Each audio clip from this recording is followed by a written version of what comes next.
Hey guys, welcome to my YouTube channel another video में। तो मैं इसमें बताऊंगी हाउ टू लर्न इंग्लिश। आपने थंबनेल तो देखा ही होगा।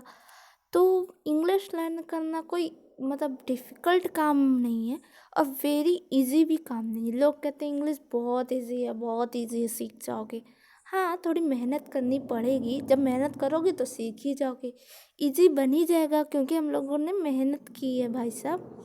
तो इंग्लिश सीखने के दो एस्पेक्ट हो सकते हैं। एक तो आप सिर्फ कॉलेज जा रहे हो या जॉब के में जा रहे हो इंटरव्यूज़ के लिए, उसमें बोलोगे, वहाँ इंग्लिश टू इंग्लिश बोलोगे। और एक तो हो सकती है कि आप कोई फॉरेनर टूरिस्ट हो, आपको फॉरेनर लोगों की बातें समझनी है या तो आपको वीडियोस देखना अच्छी लगती है फॉरेनर की, और आपको उनकी इंग्लिश समझनी, क्योंकि उनकी इंग्लिश बहुत ही फास्ट होती है तो हमारे समझ में नहीं आता। जिसको एटलीस्ट इंग्लिश अच्छे से आती रहती है उनको भी समझ में नहीं आता। ये प्रॉब्लम उनके साथ भी हो सकती है। तो ये वीडियो में मैं उन दोनों प्रॉब्लम्स को कवर कर दूंगी। ओके, फर्स्ट वाला, जो फर्स्ट एस्पेक्ट है जिसमें हम लोगों को इंग्लिश बोलना सीखना है, तो पहला काम कर सकते हैं रीड। या तो कुछ भी पढ़ो, बुक पढ़ो, या तो छोटे बच्चों की बुक्स पढ़ो, कंप्यूटर्स की बुक पढ़ो, साइंस की, छोटे बच्चों की ना। या तो बड़ी बुक भी पढ़ सकते हो, बड़े बच्चों की भी बुक पढ़ सकते हो, या तो अपने लिए कोई भी बुक पढ़ो या इंग्लिश न्यूज़पेपर। अब सेकेंड क्या है, उसमें से 5 वर्ड निकालो रोज़। डेली 5 वर्ड, एक पेज पढ़ना है और 5 वर्ड निकालने हैं।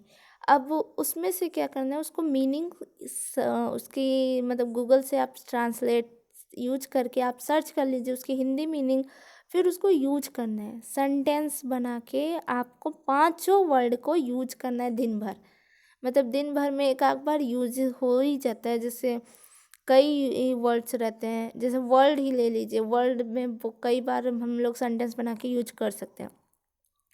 अब फोर्थ है राइट 1 पेज कॉपी। 1 पेज आपको इंग्लिश में कुछ भी लिखना है। दिन भर में आपके साथ जो भी हो वो लिख सकते हो, या जो कल करने वाले हो वो सब लिख सकते हो, या कोई स्टोरी कुछ भी लिखिए पर इंग्लिश में होनी चाहिए। उसको इंग्लिश में लिखना ही है आपको, ताकि आपकी जो बोलने के साथ साथ इम्प्रूवमेंट लिखने की भी हो जाए, अच्छे से आप सीख पाओगे।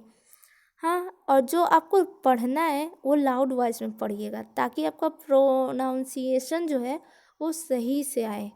और अगर आपको पढ़ने में दिक्कत होती है तो आप गूगल ट्रांसलेटर का यूज़ करिए।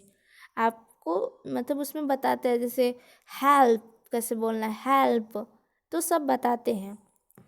और सेकेंड एस्पेक्ट है कि आपको इंग्लिश कोई वीडियो देखनी है या मूवीज़ देखनी है तो कैसे करेंगे।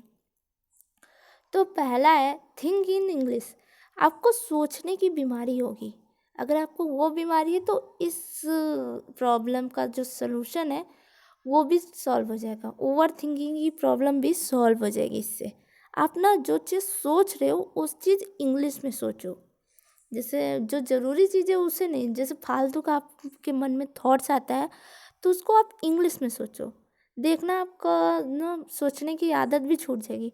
अगर सोने के पहले आपको बहुत ढेर सारे थॉट्स आते हैं या तो आते ही हैं, तो आप उन सबको इंग्लिश में सोचो। आपको नींद इतनी जल्दी आएगी और इतनी अच्छी नींद आएगी। सच में ये बहुत से इफ़ेक्टिव तरीका है। और सेकेंड है, आप फॉरेनर लोगों की वीडियोस देख सकते हो। उन लोगों की वीडियोस देखो, उन लोगों की बातों को पकड़ो और समझो। ट्राई करो समझने की, ट्राई ही करो, समझ जाओगे। अब एक एक्टिंग करो कि हम इसको बहुत अच्छे से समझ रहे हैं।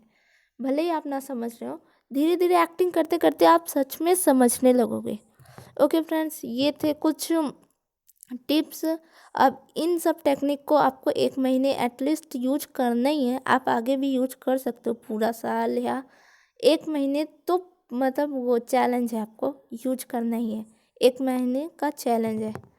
तो ओके फ्रेंड्स, पसंद आया मेरे चैनल को subscribe, like, share and comment करिएगा। Thank you. और आप press the bell icon for more videos. Thank you very much.